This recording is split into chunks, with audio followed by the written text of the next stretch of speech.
नमस्कार दोस्तों, नए नए छत्तीसगढ़ी गाने सुनने और देखने के लिए हमारे दीप म्यूजिक चैनल को अभी सब्सक्राइब करें और बेल आइकॉन के बटन को क्लिक करें।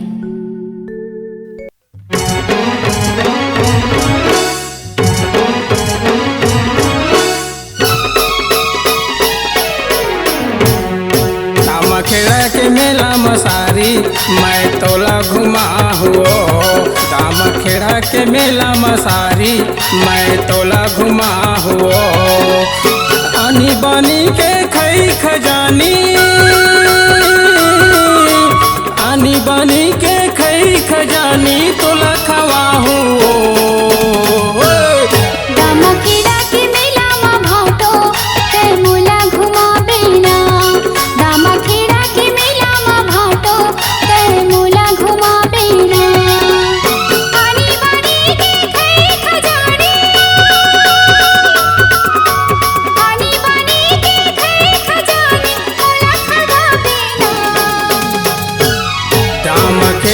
मेला मसारी मैं तोला घुमा हुना।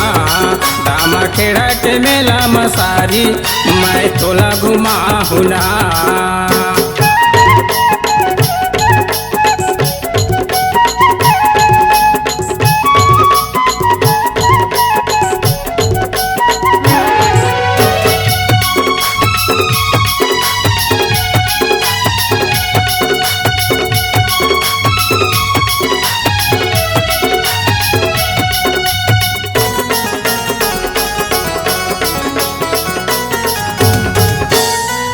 खेड़ा के मेला मसारी ले तू तोर बर कुर्ता वो, ले तू तोर बर कुर्ता।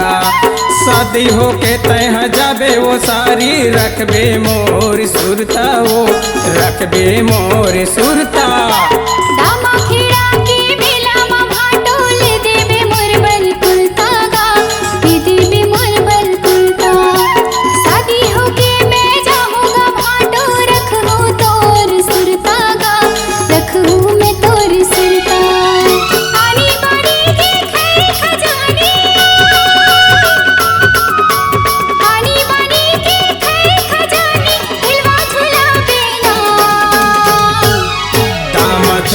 मेला मसारी मैं तोला घुमा हुओ। दामा खेड़ा के मेला मा भाटो तै मोला घुमा बेना।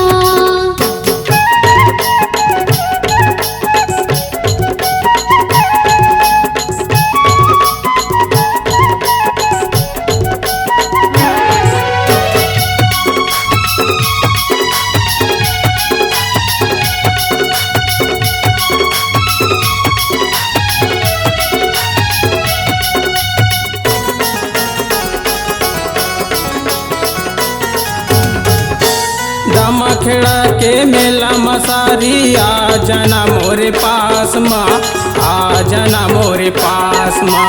देख तय रहे वो सारी तूरा मन घूमते रात माँ, तूरा मन घूमते रात माँ।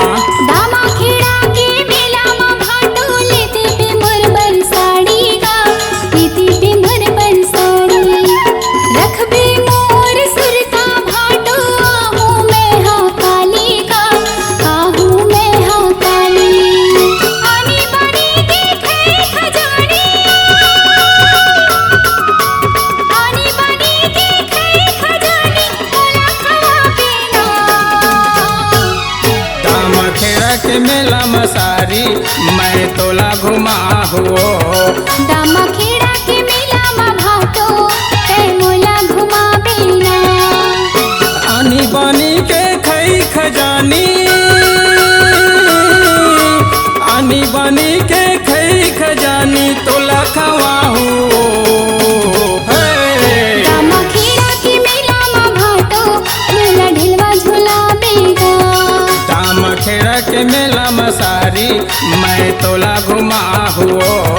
दामा खेड़ा के मेला मा भाटो मोला भजिया खवा बेगा। दामा खेड़ा के मेला मसारी मैं तोला घुमा हुना। अपने आवाज एवं सुमधुर स्वर को एक नई पहचान देने के लिए चले आइए Aradhana audio recording studio Kabir Dharmanagar Damakheda.